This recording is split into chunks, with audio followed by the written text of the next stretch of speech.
Hey, Steve, did you know the LA Times once wrote that today's legend was known as the comedian's comedian?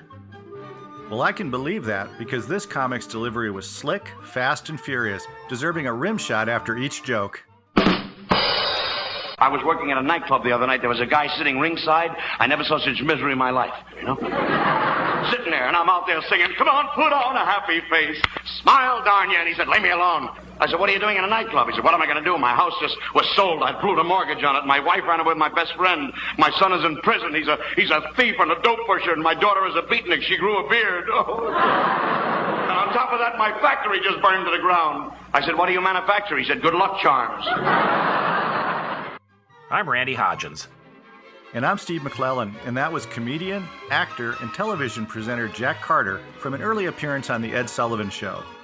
Born Jack Chakrin in Brighton Beach, Brooklyn in 1922 to Russian immigrant parents, Jack developed an early ability to do impressions and twice appeared on the Major Bowes Amateur Hour radio program, winning both times. After college, Jack served in the entertainment division of the Army Air Forces.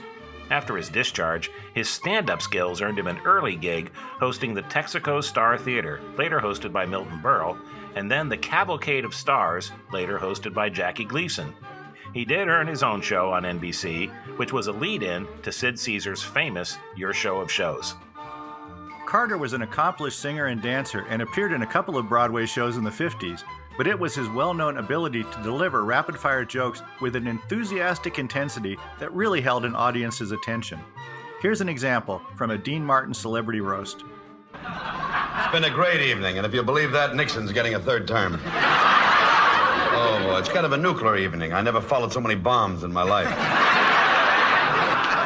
Gene Kelly and Donnelly got great delivery in your feet. People talk about the energy crisis. Here's the man who's causing it all. He's always gassed, he's usually oiled, and he's lit up all the time.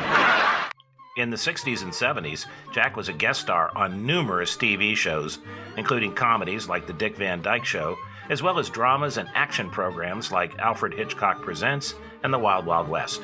He's also a frequent panelist on popular game shows like Password and The Match Game. Jack's film career was mostly forgettable, earning small roles in Viva Las Vegas and History of the World Part 1, and appearing as a senator in The Happy Hooker Goes to Washington. Although he never quite made it to the upper echelon of show business, he was a relentless performer, continuing to make appearances well into his 80s. Here's Jack remembering Sid Caesar in 2002. And he was the second hour. Then we would meet after, and we'd go out. And in those days, Sid drank a little. In fact, he drank so much that Florence used to have to lie on the couch on the floor next to him so she could see what he looked like standing up. You can find out more about Jack Carter and all our comedy legends, including video clips and extended audio cuts, at laughtracksradio.com. Thanks for listening, and until next time, it's goodbye from me. And it's goodbye from him. Goodbye, everybody.